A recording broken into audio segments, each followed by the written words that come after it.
Go ahead. Hi everyone, welcome back. Next, get ready for a discussion about the revolutionary ways aspiring game industry talents are set up for success.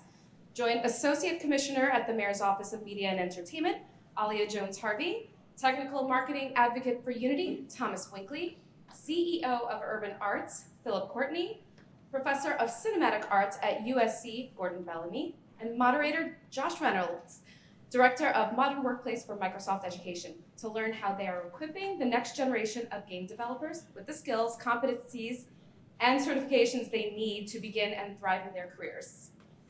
Awesome. Thank you so much, everybody, for taking time to join our talk today. We're really excited to learn from these experts on the stage and hopefully inspire and come back next year with new ideas and ways that we can all work together. I do want to give folks a second to more formally introduce themselves, their roles. So I'm going to start with Gordan, and we're going to go across the speakers to learn more about what you do and your role on this panel. Sure. I'm here. I talk a lot. I find purpose in helping people get from point A to point B who don't know how. So I'm a professor at USC. I'm also CEO of Gay Game Professionals, bring some equity to the world. Back in the day, I designed Madden football. Now I try to help other kids live their dream. Hi, I'm Tom. I work at Unity as a marketing advocate. It's a very fancy title. Basically, I get the honor of working with amazing programs like this in helping them deliver curriculum or content or talk about making games and why you should make games because games are cool. Agreed. Hi, I'm Alia Jones-Harvey from the Mayor's Office of Media and Entertainment.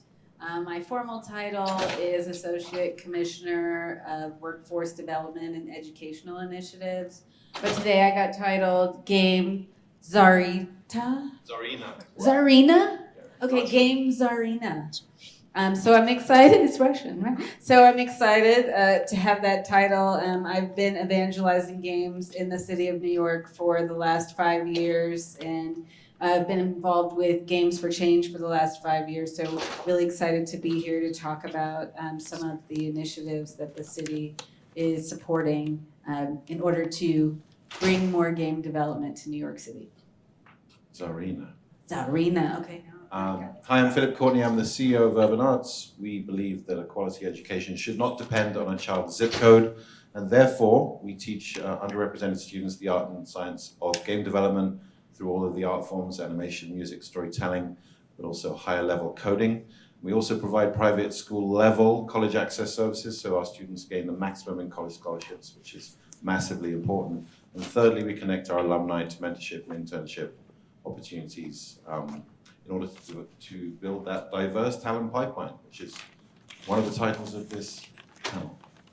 Awesome. And louder now, my name is Josh Reynolds. I lead Microsoft's Modern Workplace business for our U.S. education team, supporting East Coast education customers. However, I also work with all these fine folks, and really at Microsoft, you have an opportunity to kind of stretch and do what you want where you think there's an opportunity to make meaningful impact. And game design across government, nonprofits, and education, I think, is a great way to not only engage students, but help build the talent pipeline for all industries looking forward. So super excited and thankful for this amazing group of folks. And our agenda, real quick, is really gonna focus on 3 separate topics. The first point we're gonna talk about is evolving technology and empowering creators. The second one we're gonna talk about is building a strong talent pipeline. And then the third pillar is going to be talking about designing for game industry success. How do we be intentional about helping build this next cohort of experts in this industry? So we're going to start off. In his book, Hit Refresh, Satya Nadella, the CEO of Microsoft, highlights the importance of embracing new technologies and processes to drive innovation and progress. As some of you all might know, there's been some significant acceleration in technology in the last 6 months, and I'm sure all of you are thinking about what that means to your individual world. All right, learn how to use the computer slowly. What we want to do is dig into that a little bit. And I'm going to start off by talking about how can government, agencies, and nonprofits like Urban Arts in New York City support the development of a diverse and inclusive talent pipeline for game industry development. So I'll start with Philip and then Alia. Thank you for that question. Alia, there's the microphone. I met Alia, when did we meet, 4 years ago? At least. Something like that. So about 6 years ago, Urban Arts made a big pivot from being general arts education to game design. And a few years into that, guess what? We were graduating more and more students who took 3 years of game design education with us, and guess what? They wanted to be game designers, or they wanted to be in the game design field. However, and many of them went to NYU and fancy colleges, but many of them, because they're New Yorkers, wanted to stay local, or they wanted to be in the CUNY system. And in the CUNY system, there was not an undergraduate degree, could you believe it, in game design. Didn't exist. And so Alia and I met, and why don't you take it from here? Well, so Urban Arts had established this School of Interactive Arts. They were teaching game design to high school students all across the city. And our office had already seen that there was an opportunity to connect high school students with opportunities for college, and then beyond that, career opportunities. And so we had created this kind of pipeline in the film and television space with some of our partners on the high school level and the CUNY level, and setting up an employer advisory board that would then inform the CUNY educational system and the high school curriculum. And so Philip and I started talking about how we could make that happen in the game space, and that evolved into more conversation. We were introduced to Stan Altman, who had been a professor at Baruch College, one of our City University of New York colleges. He had recently moved to City College, and there decided that was a fertile ground for establishing a bachelor's degree option in game design. And ultimately that led to many conversations with Urban Arts about how to do that. The City of New York stepped in and funded the development of a bachelor's degree program. We are in the middle of the 3-year cycle of going through developing the curriculum and getting the state approval for the curriculum in order to have the bachelor's degree program.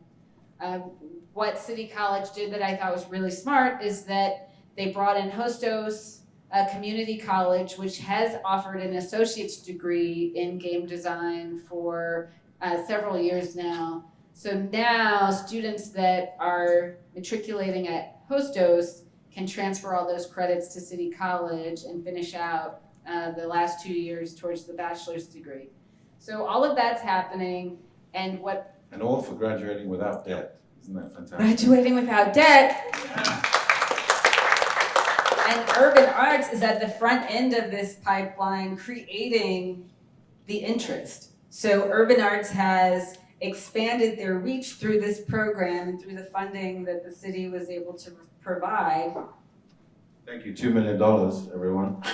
Not just to Urban Arts, by the way, to the colleges. But what with that funding, you've been able to expand the number of schools that you go into, right? To expand to 15 schools in Harlem and South Bronx as a pipeline. So And those students can be excited about how games might turn into a career. so we created this thing called EAB. Thomas has one on the West Coast, and we have one on the East Coast. Ours is the Educational Advisory Board, which we brought together stakeholders, including Hasbro, who's in the room, and some of our partners who are very, very interested in building that talent pipeline. But also, Thomas, you have an EAB on the West Coast. Correct, yeah, we have a Unity one that's in process. My colleague Joey Horbach is building it, and it's very similar, right? It's the idea of what does industry want? Because at the end of the day, I think everybody on this panel has one goal, to get kids jobs. And so for us, it's about connecting students to industry, right? We have free content, free education, we have certifications, but gaming is not as heavily invested in certification as like other industries, right? Like aerospace and different things like that. So for us, it's how do we get that same alignment so that when we give out all this free content, when we work with groups like Urban Arts, same thing, how do we provide them like, hey, these are the 500 studios that we'll hire according to these learning outcomes and these ideas so that the hiring process is much more. That's a great point, and I'll put a pin in that topic right there and say, as we think about technology and emerging, you know, we have a lot of innovation in the last 10 years, 15 years with cloud, and then how AI has changed our world over the last 6 months. You know, Tom and Gordan, how do you guys think about how the education landscape can evolve to include certifications, competencies, to ensure that they're aligned with some of the needs of industry? I'll let you start. I'll let you start. Are you giving me the hard question? I have thoughts, but you know. Yeah, I mean, I think you know, education should evolve to the needs of industry to a point, right? And I think that is harder to do because industry generally moves faster than higher ed and things like that. But really aligning to those outcomes, I think, is what is important, right? And I think if industry is demanding certification, then go certification. But I also really believe that it's about teaching the skills and the ability to learn new skills quickly. You know, for me, I obviously I am paid to say make games with a certain engine, right? And I love that engine. I came up on. I used it for 7 years. But at the end of the day, if you can do real-time rendering, transitioning to another tool is really powerful, right? And so teaching that exploratory ability, I think, is really important because tech is going to change super fast. Like when I entered Unity 2 years ago, I hadn't even considered AI would exist now, right? At all, right? So now I am spending time upskilling myself, understanding the implications of these tools. And not even the implications of these tools, but then like the ethical considerations behind them as well. Like it suddenly put me in a position to learn so much more. And so I think teaching students specific skills, but then how they can upskill and transfer those to other things and that learning, I think is just incredibly important. Yeah, it's interesting. You made me think about capitalism when you said sorry for a second. But so technology, right? Education, the pipeline, right? Really depends what side of the pipe you're on, right? In any pipeline. And my goal is to help the kids get to ownership, like real talk. Like with any technology or education, whatever, you can either consume it, right? Or you can produce it, or you can own it. And you're seeing young people actually start to move themselves up the pipeline. Even like your program is just fantastic, but I'm sure you've met that first generation of New York kids who are like, I made my own major. Like I cobbled it together out of wood and cobbled it out of classes, right? They were trying to move themselves upstream, and we're sort of trying to meet them where they are, to the point where they're able to produce, you know, certification, right? That's something someone gives you, right? But they're sort of clawing towards ownership desperately themselves, and it's sort of our opportunity to sort of meet them, you know, where they are now that information is a little bit more democratized, right? Now there's programs like Urban Arts where kids can not only learn the curriculum, but they can learn from each other in interesting new ways and sort of move things past what they could do in classic school. I don't know, it's a very exciting time. Something great about AI, right, is that, I mean, at least it's not clear, no one seems to own it yet, right? And so it's like this great open field where young people from all sorts of backgrounds can sort of reinsert themselves in the pipeline, right, in different places than they maybe could with past technologies. And sort of with programs like yours and support like yours, they can insert themselves maybe higher up, you know, in that pipeline. I think that's very exciting. Yeah, pipeline is different than pathway, right? Yeah, no, very much so, right? Like someone owns the pipe, right? Like in that interesting question to think about. You know, we think about like, oh, we can provide programs, but like, wouldn't it be great if young kids had programs, right? Like, have you seen the kids do, what's it called, the waffle, the EDG kids? It feels like they have a program somehow. They've made a pipe. Waffle games? Yeah, right? Like, I'm sorry. Here is here. Yeah. She's not in the room right Oh, now. who's here? But she's here. See? Yeah. See that young person, see, they're making pipes. It's super interesting. Like the world is changing like live in front of us, and sort of our role in our generation is like to enable that. Like that's like, you know, the future of things. To me. Yeah, opinion. No, and I think opening and democratizing access to all those tools teaches kids to create those programs, right? Like to lean on our buzzwords, right? Like we want everybody creating. And I think that's, you know, for me, where I look at all these different force multipliers. Fun anecdotes. We just released an XR learning pathway for mobile device for AR, and we interviewed a mountain of AR developers, and they weren't using text-based coding. They were using visual scripting solutions. And so most of them didn't consider themselves technical. And we found that, like, for us, we were like, well, you make immersive experiences. What do you mean you're not technical, right? And I think it's helping flip that mindset of, like, whatever you're creating and how you're creating doesn't, I mean, as long as you're not harming other people, of course, but how you're creating is not as important of what you're creating. And if you're creating pipelines, or if you're creating games, or if you're creating spaceships, you're creating. And I think, like, getting that to resonate is really important. Yeah, Yeah, I'll jump on that for one second. Unity is a great example because I was around when David was like, "Oh, we're going to democratize games," Unity, and everyone's like, "Ha ha ha!" Right? Like, no way. And even at USC, where I teach, a top university, we were like, "Oh, we'll have a Unity program so we can prepare them for the marketplace." But now, I mean, try to even get in the program without already knowing Unity, because it's been democratized. Young people can get it for free, and they can take your courses, they can be learning, they can come from urban arts, they can come from all sorts of things coming into college.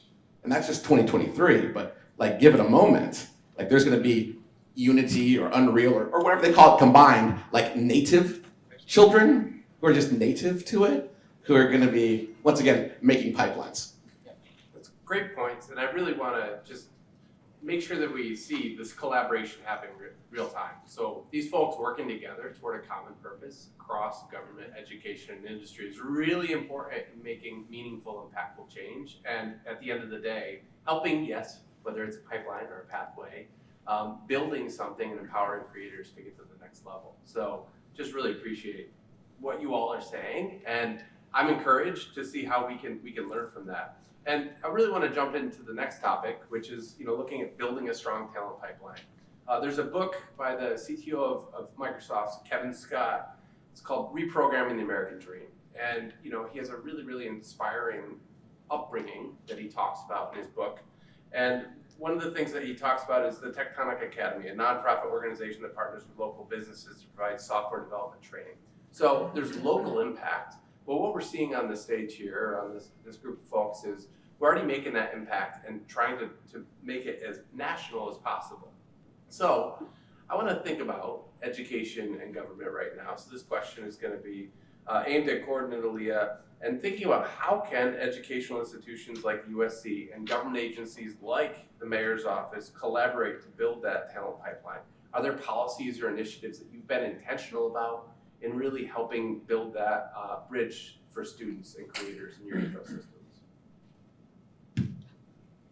Well, we've been very intentional about supporting any of the conferences, expos, events that are happening around New York City that engage the indie development community. We commissioned a study that was released in 2021 that identified for us that New York City is a thriving market for indie development. We have more indie developers than corporate publisher developers. And so we've been very intentional about supporting things like the Waffle Games, supporting Games for Change, supporting Play NYC, supporting all of these expos, opportunities for developers. Today we announced a marketing credit to support indie developers and new games that are being launched from New York City. And so that's a part of how we see ourselves as government, being able to amplify the industry here. And we think that that will propel more jobs in game development here in the city, because it will signal to companies that we're serious as government in our support, and ultimately that support in building this talent pipeline for us translates into things like, how can we help you with real estate? How can we help you with connecting to the workforce that will propel your business forward? Are there more events that we could be bringing to New York City to showcase the work that you're doing in game development here? And so that's how I guess the city is thinking about our position in being a siren for this industry. Sure. So indulge me in a metaphor for a second. There are many fish. They're not all in the river, right? And by that I mean, so when I was a kid, I was directed towards situations for success. So I went to St. Paul's with your colleague Lydia Smyers, head of education at Microsoft, and Phillips Exeter and Harvard, so on and so forth. And that was where the action was. Now, we try to create programs where we can find people where they are and support them where they are. So I work with Mason And we have a scholars program which is around community service. We go kids who want to study games but also help others. That is our bias. Urban arts, finding people where they are. In fact, the city of New York saying that like, wherever you are in New York, you're already here. You don't need to go to Bronx School of Science and Math in order to move forward. We're going to create opportunities. The entire internet. You just turn it on, there you are. If you haven't seen this, Google Thomas Winkley for real talk. There's a host of educational information for your students where they are today, like no excuses, with this space, bringing it where they are. And I mean, that's sort of the mission, once again, of our generation, right? That people are enough where they are, and we're gonna meet them at their values rather than at their value, right? Which is a very different thought about how we lift people up. And we include a lot more people, perhaps the whole city. I mean, imagine the idea that New York is known for game development because all these programs are in place. Like it's a trait of the city. How cool is that? Like looking forward, like the same way we used to look at Silicon Valley, right? Like I remember when I went to work, I had to go to San Mateo. That's where the games were made. But now kids are being born in the game and like going through programs, it's they're in the river. Thank you. And so it's really sort of neat. Full circle on that metaphor. I just want to acknowledge that was awesome. Very good, very nicely done. Building on that, so it's great to have support of government and higher education. I also want to think about, so to Tom and Philip's perspective, Tom made a mention earlier about skills and competencies and how we articulate talent within industry. And gaming might be behind some other industries that are a little more evolved, but that presents itself an opportunity. I know, Thomas, you're thinking about that, and I know, Philip, you're very interested. Could you give your perspective on where we're at and where you see that those skills and competencies being even more important in the future? I think there's a lot of ways to kind of consider this, and full disclosure, I may not be the right person from the social impact team to have this conversation, but something that really resonated with me early in my career is a CEO of a company I worked for previously said that talent is not unequally distributed, opportunity is, right? And so back to the virtual point, I just want to reiterate that that's what resonates with me being at Unity and Social Impact, is we believe that same thing of how do we give this to communities. I think the games industry is not heavily based on certification, right? And it's not based on one tool either, right? I mean, there's Godot, Unity, Unreal, proprietary engines, Frostbite, and all the others. But a lot of the core competencies and skills are there. And it's also a very competitive industry. And I think that, giving students confidence and giving them that feeling of actually, hey, I know this because of X is really, really important. And so that's, speaking specifically from a certification standpoint, that's kind of how I stand on it, is you're right, you may not go to a job interview and be like, I'm a Unity certified, whatever, and they're going to immediately hire you. But what they will see is you'll feel confident enough to say, I know this. And then your portfolio and everything else speak for itself. I would love to see a world where what we're building in the certification world, in the certification pipeline, lines up with industry needs and standards, right? And honestly, I don't know if it's selfish or not, but for me, I would love for them to be like, look, I know you're certified as a graphics artist and I know you know Unity the best, but because of that, I know that you can do rendering in anything. Again, it's about being able to transfer those skills. I would love to hear more of what you think. Yes, certifications are something that people give you, but it is built into our curriculum, Unity certifications, and we have a growing body of alumni who are down the street teaching as we speak, teaching the next generation. At the same time, we seek to keep them close, and while they're making their way through college, and the resonating desire from them when we ask them what would be of value to you, other than getting a mentorship and obviously getting a job, getting an internship, is the certification piece. So especially in Unity. So that's big. The other thing, just as an educator, as you were talking about skills in this room is, I hate to say it, is SEL, is teaching these young people how to communicate as human beings with one another and talk to one another and develop those interpersonal skills, develop empathy. Obviously games do that. We often forget that. We forgot that, in fact, at Urban Arts for a while. We've been, again, doing this very focused program for 6 years in game design, And we did a great job of upskilling tech. We did a great job of skilling through the arts. We did a terrible job of SEL. There were kids in the class 6 months down the road, and this is a little bit because of COVID-19, but don't just blame it on that, who 6 months in didn't know each other's name, right? That happens still all the time, and I think, especially in tech education, when we focus very much on the skills, we kind of forget about the SEL stuff, so I think that's very important. Just sort of building on that, there are academics in the room? Anyone academic? Oh, perfect, okay. He's not. So we've all read Mechanics, Dynamics, Aesthetics, right, MDA paper, right, about types of fun, right? And one type of fun is competition, but it's very industrial. Like I can make more widgets than you in an hour, thus I'm more effective. However, another aesthetic of fun is, of course, collaboration and learning. And that's why colleges, for example, matter, because you're able to collaborate in a meaningful setting. Urban arts matters, online matters, because we're all connected in a meaningful way.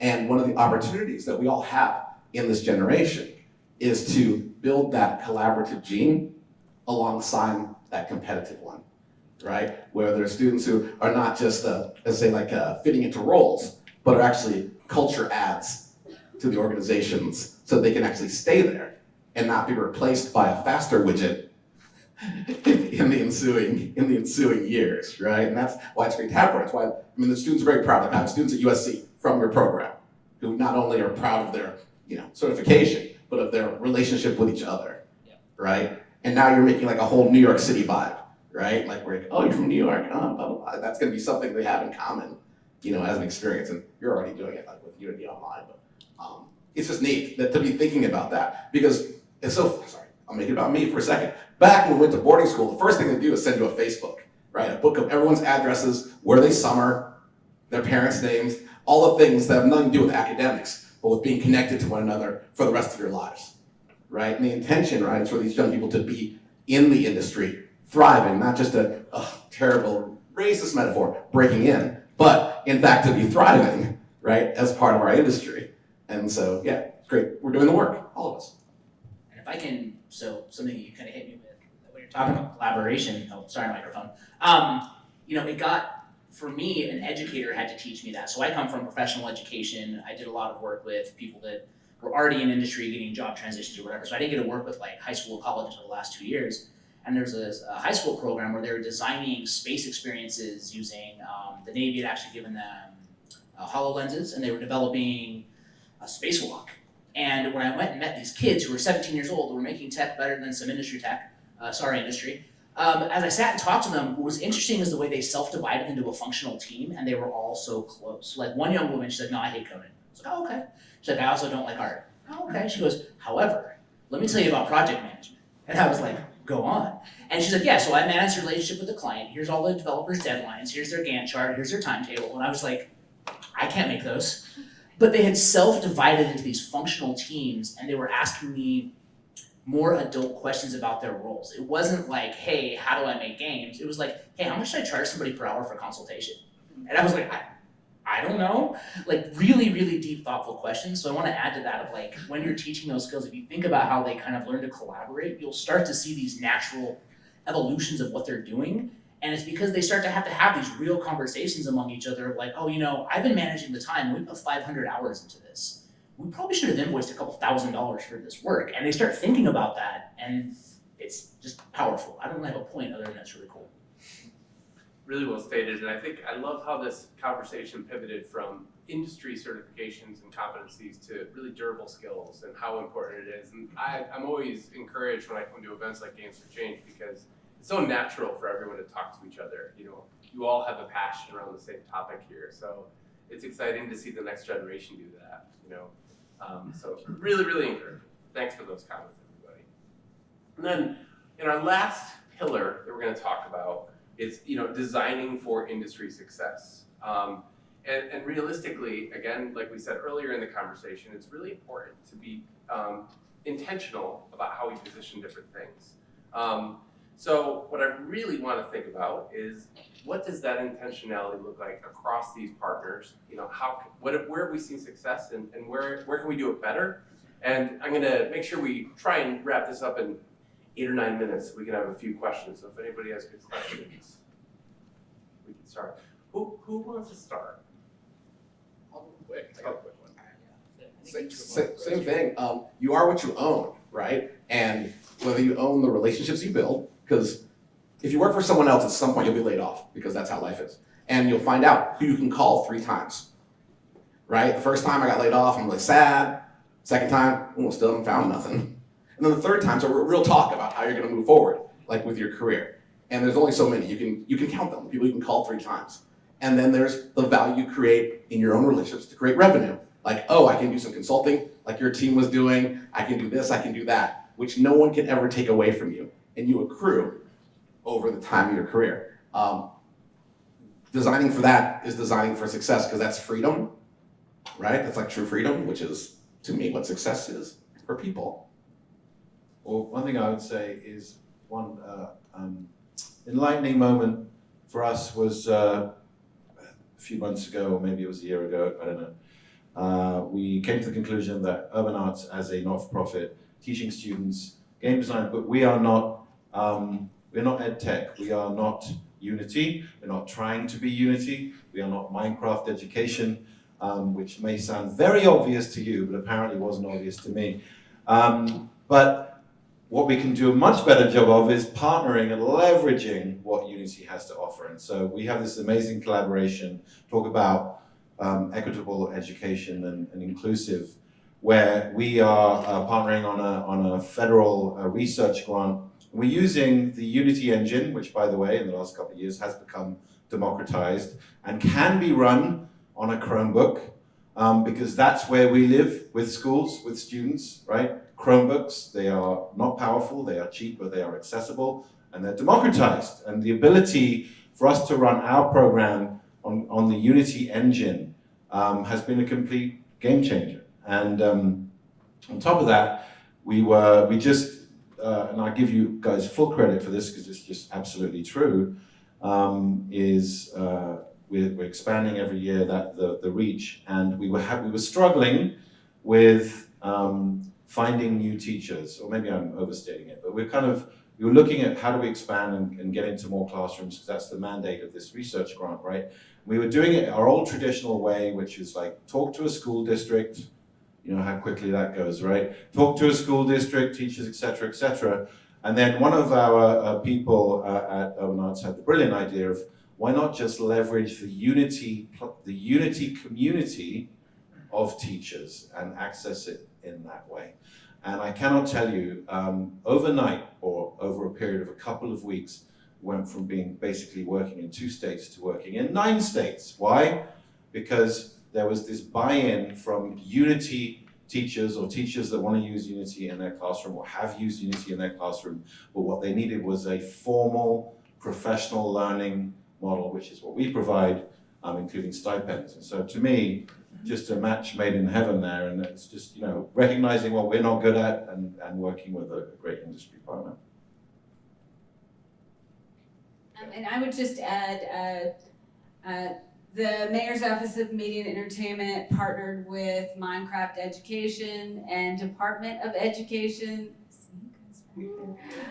for New York City to host the first in-person Minecraft challenge, Battle of the Boroughs. It was a Mayor's Cup. We got the mayor involved. This collaboration allowed for us to see students from all over the city participate. Of course, it took teachers that were versed in Minecraft, and Department of Education had a gargantuan job of training teachers on Minecraft and encouraging them to put teams together in schools. But there were over 400 teams that submitted builds for a more sustainable New York City, which was a great collaboration for us with the Mayor's Office of Climate and Environmental Justice. And so what we saw there was all of this energy being put towards games being used to solve real world problems, which engaged all kinds of different walks of city government, educators, parents. And then once we had the event, we were able to bring into, it was hosted on the Intrepid, and once we had the event, we were able to bring parents, teachers in to talk about what privacy looks like in games. We brought ESRB in to talk about what the software ratings bureau is doing. We talked through how developers can actually apply privacy standards to their games pretty easily and seamlessly, so that indie developers wouldn't be as intimidated by this notion of putting parental controls into their games. So, those kinds of efforts, while it started out as this idea that we would have a Minecraft challenge, in New York City, it grew into a collaboration across so many different agencies, offices, organizations throughout the city that have some interest in games, but also interest in policy in a number of different areas. And so what was exciting about that is that we got a lot of people in the city talking about games and in a very positive light at the end of the day. And I think we got some more supporters on our side. So Awesome. And +1. Come on, Battle of the Boroughs was wonderful. See Tony and Jose back there say, hey. Go. Do you have a question? I have a question. I feel like, Alia, it would be nice for you to share who won those, because there was interesting. Well, there were 10 teams that came to the Intrepid, and these students were amazing. Imagine the number of hours they had put into research on sustainability, what that means. And then they went through the challenge. Josh was a judge on the challenge, so he has a sense of what they were communicating. But the junior team that won from Staten Island was the only all-female team in the competition, and they were very proud and excited about that. And then the senior team that won was from Brooklyn, for any Brooklynites in the room. But it was an exciting opportunity to bring the city together for this conversation about sustainability, what games mean, and how games can be applied in an educational environment. Thanks. Great question. Any more questions? Here we go. We see another one over there. Go ahead, sir. Hi, my name is Jonathan. I'm with the Higher Education Video Game Alliance. We're the professional association that represents all the game design schools across the world. And also with Horizons, which is a student showcase conference. So really curious, we have all these wonderful graduates that are coming out as programs, and they have a lot to offer. So what are you most excited about what these students have to offer, whether it's industry or whether it's working in other sectors? Just curious what you're most excited about. Mind if I? So, actually thinking about Minecraft education is what makes me really excited. So I don't know, did anybody buy Minecraft when it was in alpha? Am I the only one? When you went on that really dodgy web page and paid 14 euros for this executable, it was not like a privacy expert would hate me for what I did. But you think about where it started when I was in college, so this was 18 years ago, I think, and it was a pretty cool app, but I wasn't really my vibe, and now it's part of an industry, right? So for me, what I'm excited about is what those students are going to create that I'm hopefully going to be sitting in a rocking chair on a farm somewhere, retired, experiencing, because predicting what's going to happen in this industry to me is people are like, oh, you know what the future, I don't know what the future is. It's so unique and exciting, and the world they come up and write that you talked about, the big natives, real-time 3D natives, the way they're going to move, that's what excites me is in 20 years, what is some student going to come up with that's going to completely revolutionize the planet that we don't know? That's what excites me.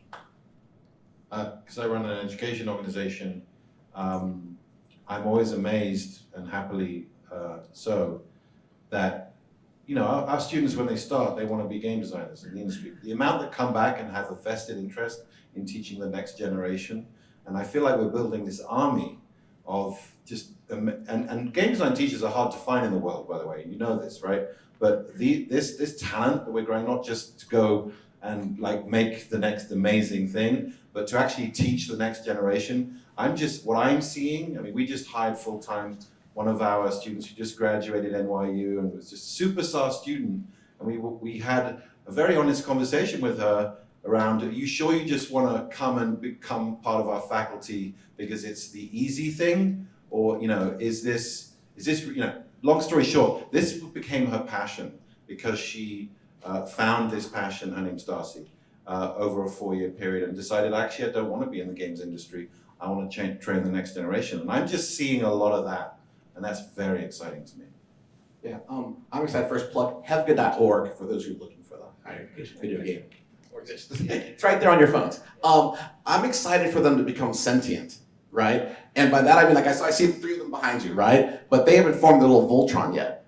Like they're just 3 lions, like here at the conference, finding their way. But together, who knows, right? Like once they become sentient and go like, oh wait, we are the democracy, like we are the capitalism, right? And are able to apply that in things that are meaningful to them, which aren't meaningful to us. Like I love Spice Girls, they don't care. But like their own things, like which are true for them, right? That's gonna be what it's gonna be like really interesting and more than like progress will be like evolution because they've been here all along in the same way that we can do things that we've done since we were kids. It's as easy as breathing. They're gonna breathe like digitally in all sorts of cool, Like they're gonna be like, oh my God, the AI, is it good or bad? They're just gonna already been doing it, like breathing. And it's gonna be, that's, way hopeful. When they stop just hoping for jobs, right? Or even waiting for the pipeline and they become the pipe. And they're like, oh no, we're the pipe.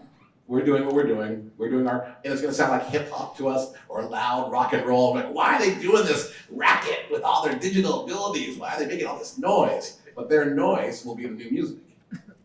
That's what I'm excited for. When you said it would be sentient, I thought you thought about video games, and I was terrified. I was like, what? All right. And I hope that government will be supportive and create platforms for that to happen. One area that I just want to touch on, which we've been talking about a lot in the city, is incubators. And we see that as an opportunity for New York City, having game developers in some space, whether it's a physical space or a virtual space, supported by government, so that there can be more collaboration, because they are creating the pipeline. We have nothing to do with it. And if we can be supportive as they're building, we want to figure out how to do that. I know what I want. Can I ask for it? Just because we're here? Okay. Real talk, because I've been to many of an incubator, but usually them are for money. I want a climate change incubator, because it's getting objectively hot. And if some people could be working on that and being supported, and if we treated it like money, but we were like 10x, but instead it was like minus 0.1 degrees, right? And we treat that like the same way. City of New York, I'm just saying before the water comes, it'd be really cool to really push that hard. What, it's hot. Is it just me? Has everyone, I'm gonna say it because it's real. Has everyone noticed, even over the course of this weekend, that all around the world, it is hotter? And everyone's just casual and we're all in short sleeves at the conference, but it's objectively, discernibly, just a little bit warmer. All over. Maybe they were right. Maybe that polar bear's not on that iceberg anymore. It's not good. Well, the good thing is you can all check out the Battle of the Boroughs Build Championship because they have some great sustainability goals, right? So they're helping. We just have to listen to ideas and employ those practices. No, but it's real talk. I mean, I don't want to be here. I want to be here at Games for Change 2035. Real talk. What if we don't talk about it now? What? It's the environment. It's your Earth. I'm like the Dennis Quaid, I guess, in this movie. We're all we're having a great time talking about unity. It's not going to be no unity if we all flood. We do invest a lot of money to help. Good. Thank you. Well, I know we're. Tony, go ahead. Yeah, so Unity right now, from our research, is kind of the only player in the game when it comes to certification. Yes. Is there any particular reason for that? We've had conversations with Epic. Yeah. All right, I'm gonna give you a Thomas Winkley answer, because I don't know like the official company statement on it, so I'm just gonna kind of share what I think. First of all, I'm a huge fan of Unreal. If anybody doesn't think I am, I've worked in both. I think it's a great product. But again, the games industry is not as certification heavy, and our leadership that I work for came from other industries that were more certification heavy, and it's something that Anuja, Subu, and a lot of our education team believe heavily in. And we talk a lot internally about we want to be setting pace. And so for us, we believe it's important. And it's kind of just part of our team's DNA. And so I think that's why we've leaned more heavily on it. I also think that, we think a lot about spaces outside of games, right? I think about aerospace and manufacturing and government and other things. And, again, in gaming, it's not a big deal. However, I have colleagues at home in Utah where I live that work for massive companies, and they have those jobs because they're Unity certified. Because they looked at them and said, well, I hire 6 Sigma certified engineers and leads engineers and different things, and you're certified in Unity, which means I know you can build me the real-time 3D experience for aerospace, wherever their products are. And so I think for us, it was applied to multiple industries. I think that's kind of my general answer. I think that for people generally, and I would love to see, again, I would just love to see a games industry general unification on hiring practices and principles, whatever it may be. If it's not certification, cool, I'm on board for whatever it is, but again, I am not at the level to make that call. But that's kind of why I think that's more of where we're at. Sorry, I won't get too radical, but I feel certification reduces bias, and our industry was born with bias, where people want to hire who they want to hire for what they want to hire. And so when you add certification, you have to be able to compare people objectively versus subjectively for the first time, and that's an evolution of our whole craft, right? Like, and it's very funny because I'll say it, like a lot of my jobs I've gotten because of people I knew, and that's a game industry trait, right? Like, oh, I knew so-and-so, so I got another job. Not I was certified or qualified or anything, because then anyone could do it, and then you'd have to look at a different way at the employee pool, which would be very disruptive because it'd be more equitable. And so part of it's going to change. Like when there is equity and people can all be certified, like, oh, well, we're all certified. Right? That's a very different discussion. Like, yeah, I just like Sue. Went to my school. That's cool. I just feel the fit in better with the team and stuff, right? Like it's going to be a real game changer, like across our industry. But it's going to take time for a generation of people to not only have certification, but then to hire based on that as part of a ongoing trait. But it'll be good, but it's sort of the future. I just want to say, and sorry, real quick, in the 6 years I've worked as Unity dev and in the 2 years full-time for Unity, I have never considered that. So thank you for the new perspective. That's it. You're welcome. Well, first off, thank you to these amazing panelists. Really appreciate it.